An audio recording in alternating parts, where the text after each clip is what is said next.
Bienvenue à tous dans OPD. Aujourd'hui les gars, je fais une petite pause en vélo pour vous parler un petit peu du stress en course à pied, en compétition. En fait j'en ai une dimanche de 15 km que je veux faire en 1h10, 1h15. Et il y a plusieurs moments dans la journée où je marche et j'imagine le départ de la course et j'imagine quand les gens me dépassent.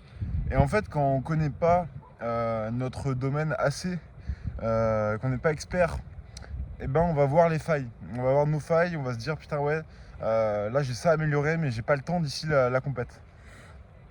Et c'est ce que je me dis. Alors pour ma part, euh, j'ai un problème avec ma vitesse, c'est-à-dire que je sais pas à quelle vitesse, je sais pas quelle est ma vitesse maximale que je peux tenir sur une heure.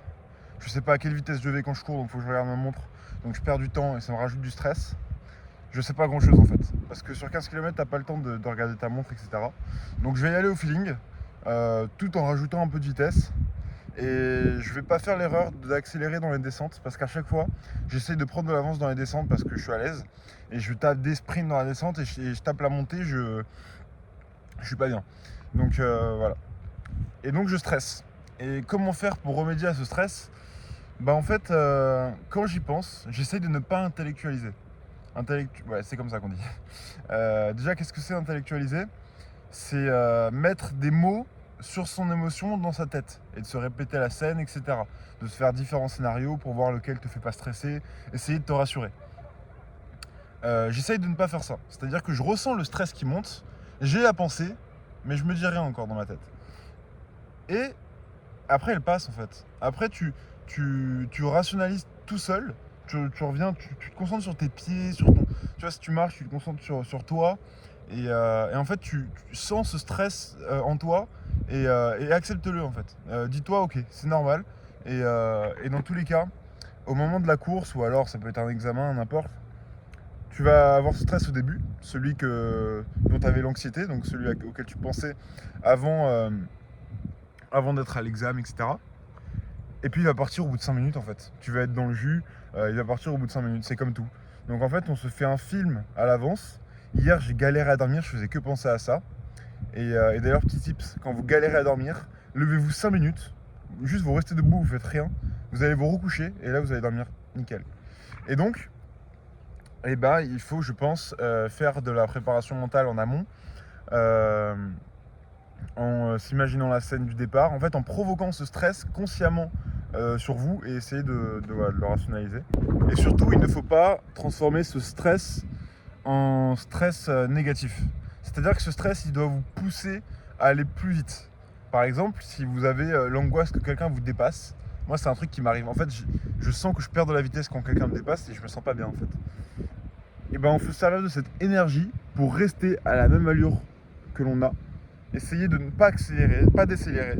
Gardez son rythme, gardez son programme. Si vous dites que tu cours tout le temps à la même allure et puis vous accélérez à la fin, et bien vous le faites. Et en fait, vous allez concentrer votre course sur votre performance à vous et pas sur celle des autres. Parce que c'est bien beau d'être premier, mais à viser la première place, si vous êtes 10e, vous n'allez pas être content. Et si par exemple vous vouliez faire en 1 heure, que vous le faites en 57 minutes et que vous n'êtes pas premier, vous n'allez pas être content alors que vous avez fait votre objectif. Donc c'est un peu con. Euh, Moi j'ai un peu des deux. Bon, je vise le premier de ma catégorie. C'est-à-dire que on n'est pas beaucoup dans ma catégorie. La dernière fois j'ai fait ça. Moi c'est 18-21 ans, donc il n'y a pas grand monde. Donc il suffit qu'il y ait un gars par contre qui est assez chaud et puis bon je finirai deuxième, troisième peut-être après, ça dépend. Mais on avait fait la première sortie sur 7,5 km et c'était passé. Donc voilà. Je vais vous parler de la course à pied, vous pourrez retranscrire ça à différents domaines. Moi je vais continuer à m'entraîner, à voir mon allure. Par exemple, si je compte courir à 13 km/h, et je vais aller courir 13 km/h pendant 1 heure et je vais voir comment je me sens. Si je me sens moyen, et bien ça veut dire que je peux aller encore plus vite à la compétition parce que je vais me mettre dans le rouge. Par contre, si je me sens mal, là, il va falloir réduire un peu ou alors refaire la même chose pour faire le même résultat. Donc voilà, il faut tester plusieurs choses.